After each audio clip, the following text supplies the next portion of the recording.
The rain thickened, and the train sped yet farther north, and the windows were now a solid shimmery gray, which gradually darkened until the lanterns flickered into life all along the corridors and in the luggage racks.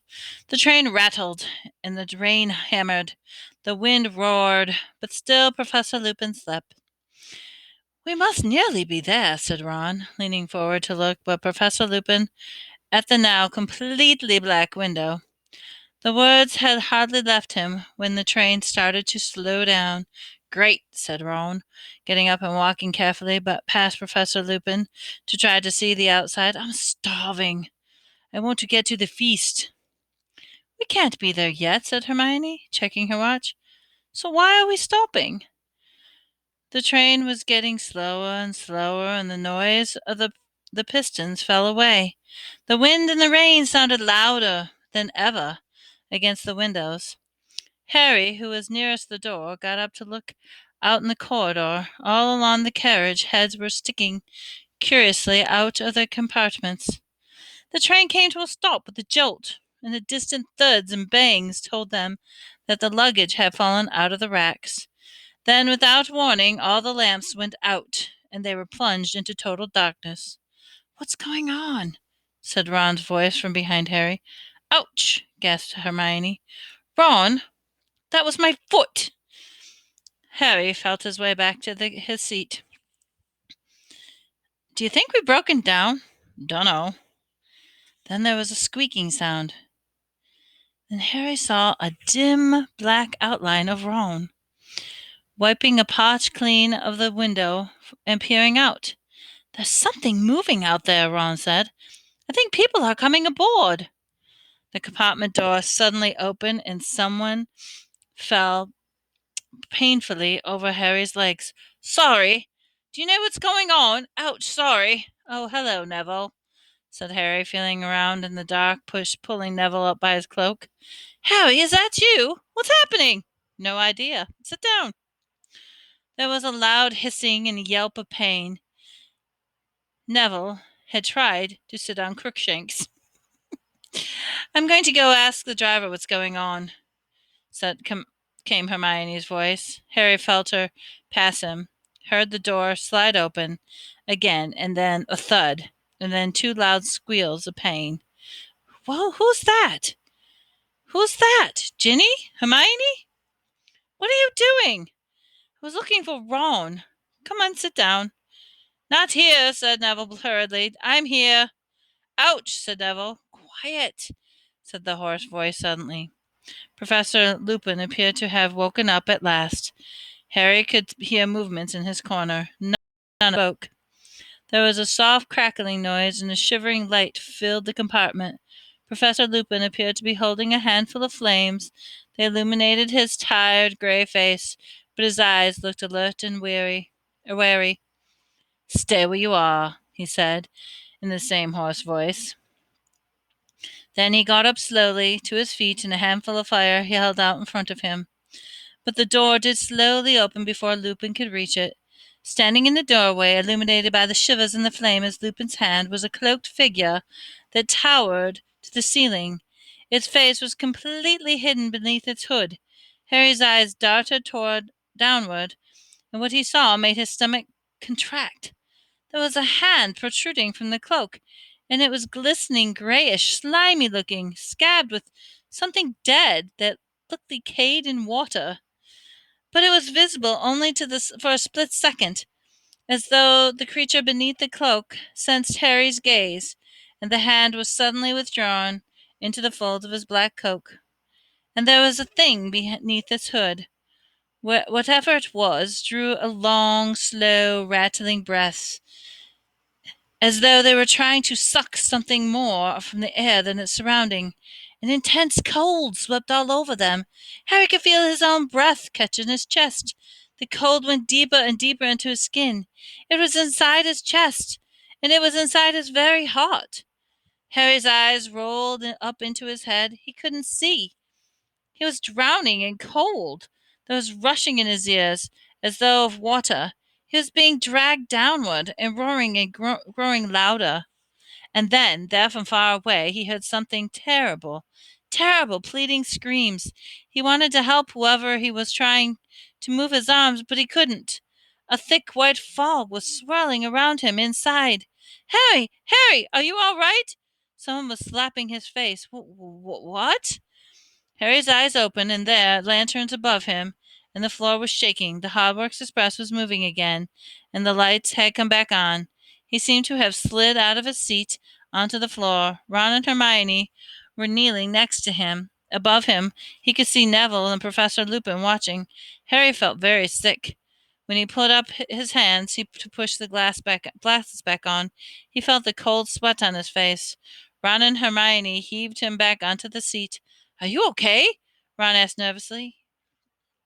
Yeah, said Harry, looking quickly towards the door. Then the hooded creature had vanished. What happened? Where's that thing? Who screamed? No one screamed, said Ron, more nervously still. Harry looked around the bright compartment. Ginny and Neville looked at him, both very pale. But I heard screaming. A loud snap made them all jump. Professor Lupin was breaking an enormous slab of chocolate into pieces. Here, he said to Harry, handing a particularly large piece. Eat it. It'll help. Harry took the chocolate, but didn't eat it. What was that thing? He asked Lupin. A Dementor, said Lupin, who was now giving chocolate to everyone else. One of the Dementors of Azkaban. Everyone stared at him. Professor Lupin crumpled up the empty chocolate wrapper and put it in his pocket. Eat, he repeated. It'll help. I'll need to speak to the driver. Excuse me. So he scrolled past Harry and disappeared into the corridor. Are you sure you're okay, Harry? Said Hermione, watching him anxiously. I don't get it. What happened? Said Harry, wiping more sweat from his face. Well, that thing, the Dementor, stood there and looked around. I mean, I think it did. I couldn't see its face. And you. I thought we were having a fit or something, said Ron, who still looked scared. You went sort of rigid and fell out of your seat and started twitching.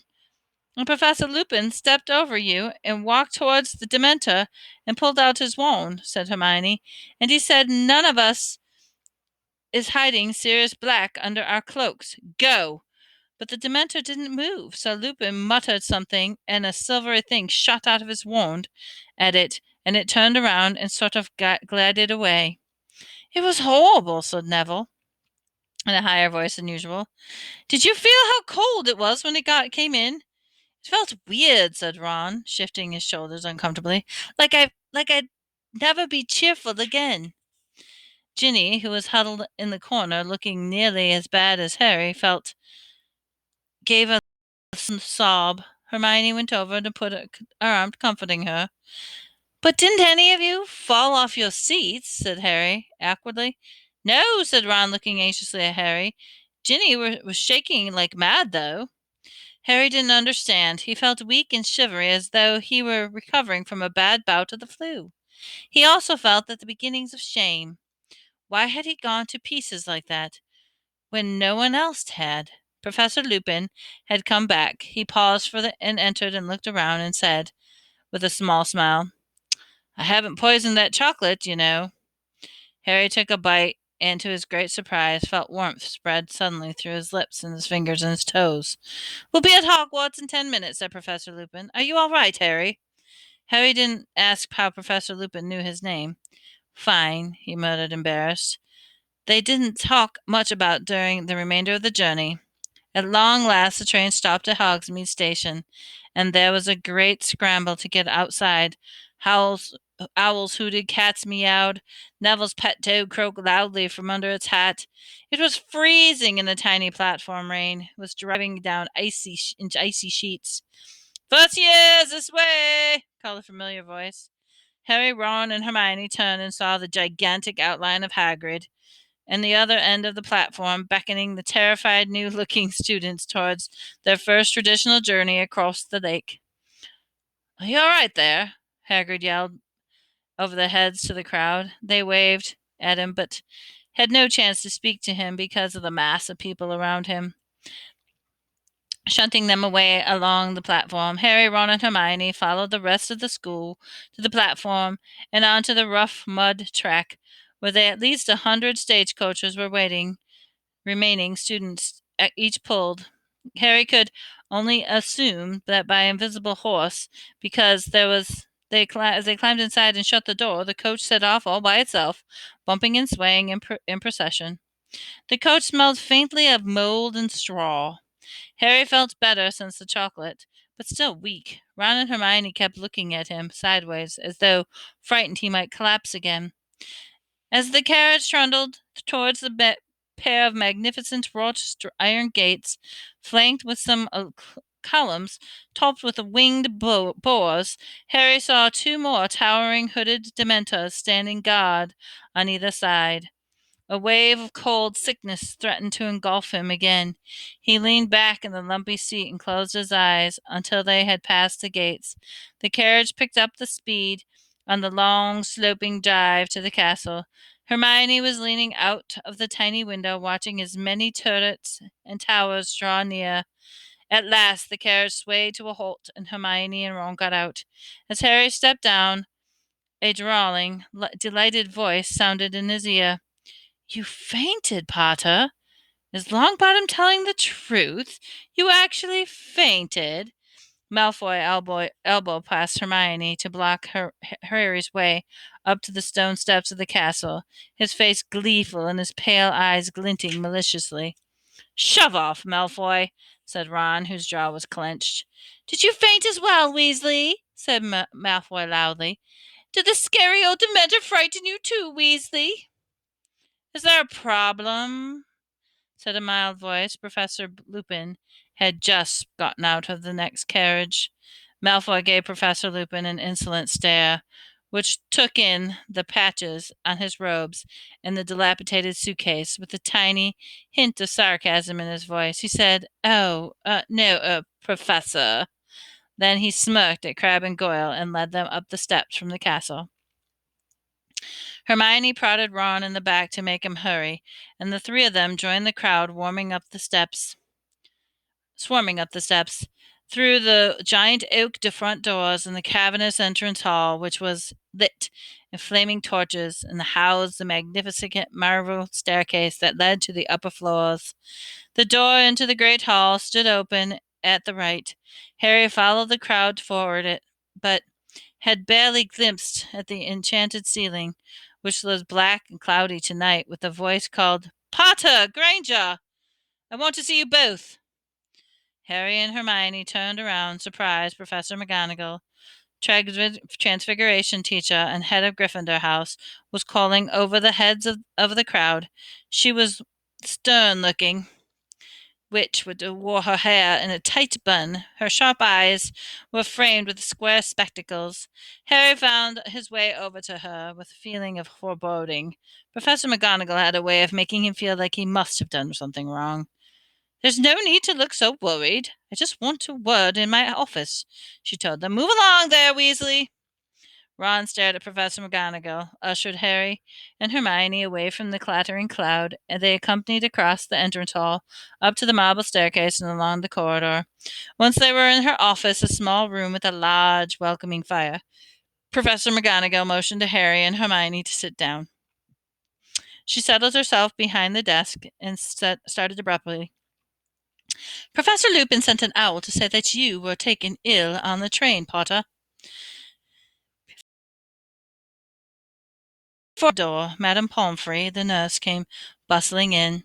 Harry felt himself going red in the face. It was bad enough that he passed out or whatever he had done, without everyone making all this fuss. "I'm fine," he said. "I don't need anything."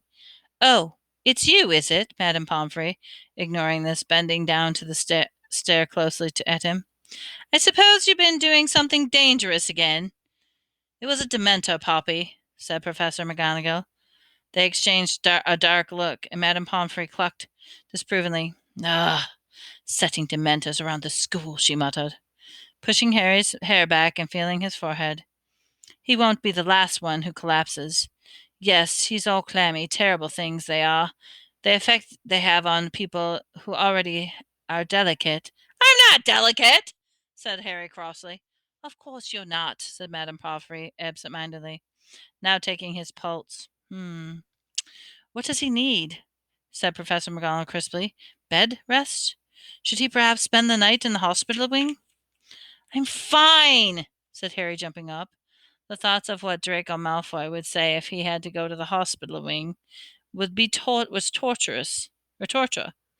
Well, he should have some more chocolate, at the very least, said Madame Pomfrey, who was now trying to peer into Harry's eyes. I've already had some, said Harry. Professor Lupin gave me some. He gave it to all of us. Did he now? Said Professor Pomfrey approvingly. So we finally got a defense against the dark arts teacher who knows his remedies? Are you sure you feel all right, Potter? Said Professor McGonagall sharply. Yes, said Harry. Very well. Kindly wait outside while I have a quick word with Miss Granger about her course schedule. Then we can go down to the feast together. Harry went back to the corridor with Madame Pomfrey, who left for the hospital wing, muttering to herself. He had to wait only a few minutes, and Hermione emerged looking very happy about something, followed by Miss Professor McGonagall, and the three of them made their way back down to the marble staircase to the great hall. It was a sea of pointed black hats. Each long house table was lined with students, their faces glimmering by the light of the 1,000 candles which were floating over the tables in mid-air. Professor Flitwick, who was a tiny little wizard with a shock of white hair, was carrying an ancient hat and a four-legged stool out to the hall. Oh, says Hermione softly, we've missed the sorting.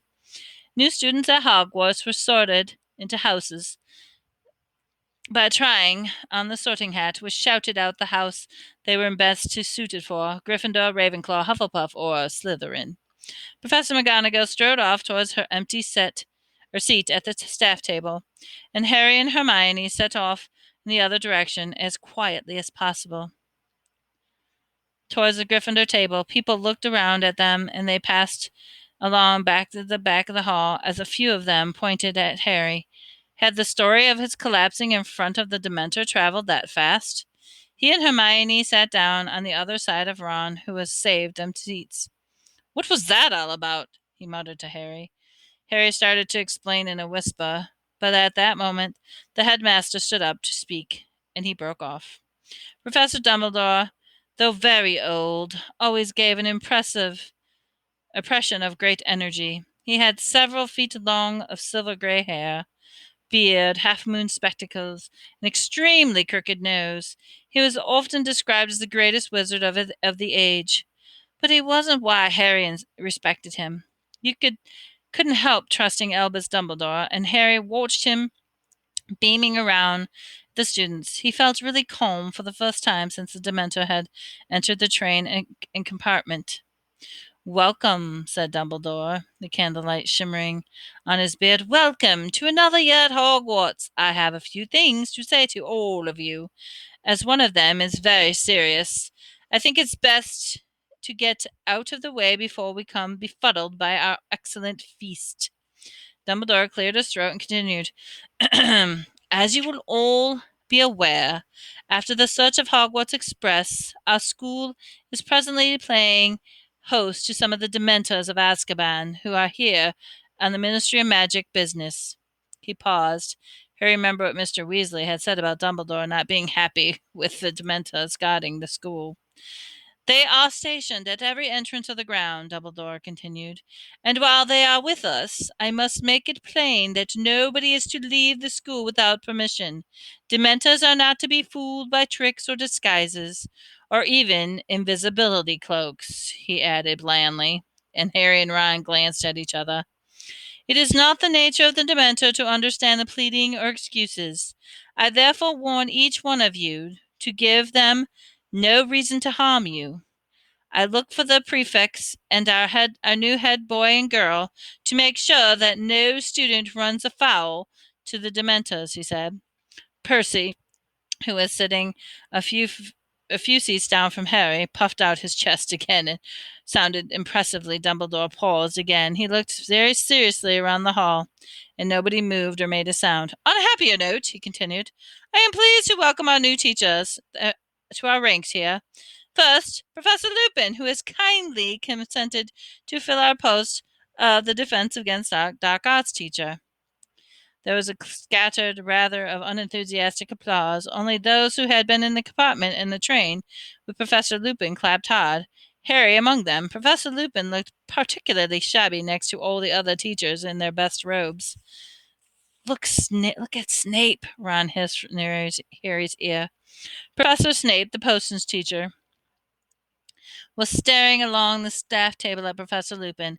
It was common knowledge that Snape wanted the defense against Art's job, but even Harry, who hated Snape, was starting to expression twist in his thin, who hated Snape, twisting his thin, sallow face. It was beyond anger; it was loathing. Harry knew the expression all too well. It had the look Snape every time he set eyes on Harry. As to the second new appointment, Dumbledore continued, and a lukewarm applause for Professor Lupin died. Well, I'm sorry to tell you that Professor Kettleburn, the Care of Magical Creatures teacher, retired at the end of the year in order to implore more time to his remaining limbs. However, I'm delighted to say that we've filled with another one, Rubus Hagrid, who has agreed to take on the teaching job in addition to his gameskeeping duties. Harry, Ron, and Hermione stared at one another, stunned. Then they joined with the applause and the tumultuous at the Gryffindor table in particular. Harry leaned forward to see Hagrid, who was ruby red in the face and staring down at his enormous hands, his wide grin hidden in the tangle of black beard. We should have known, Ron roared, pounding the table. Who else would have assigned that biting book? Ron and Harry and Hermione were the last to stop clapping, and Professor Dumbledore started speaking again, and he saw that Hagrid was wiping his eyes with the tablecloth. Well, I think that's everything important, said Dumbledore. Let the feast begin! The golden plates and the golden goblets before them filled suddenly with food and drink. Harry, suddenly ravenous, helped himself to everything he could reach and began to eat. It was a delicious feast. The halls echoed with talk, laughter, and the clatter of knives and forks. Harry, Ron, and Hermione, however, were eager for it to finish so that they could talk to Hagrid. They knew how much being a teacher would mean to him. Hagrid wasn't fully qualified wizard. He had been expelled from Hogwarts in his third year for the crime that he had not committed. He had been Harry, Ron, and Hermione, who had cleared Hagrid's name last year. At long last, when the last morsels of the pumpkin tart had melted from the golden plates, Dumbledore gave the word that it was time for us to go to bed, and they got their chance. Congratulations, Hagrid! Hermione squealed as she reached the teacher's table. All right, tear down, you three, said Hagrid, wiping shining face with his napkin as he looked up. Can you believe it? Great man, Dumbledore. Come straight down to me hut after Professor Nuttleburn said he'd had enough. It was what I always wanted. Overcome with emotion, he buried his face in the napkin. Professor McGonagall shooed them away. Harry, Ron, and Hermione joined the Gryffindors streaming up the marble staircase, very tired now, along the corridors, up more stairs, into the hidden entrance of Gryffindor Tower. The portrait of the fat lady in the pink dress said to him, Password! Coming through, coming through, Percy said from behind the crowd. The new password is Fortuna Major. Oh, no, said Neville Longbottom sadly. He always had trouble remembering password. Through the portrait, the hole, and across the common room, the girls and boys divided into their separate staircases. Harry climbed the spiral stair and thought, no thought in his head except how glad he was to be back.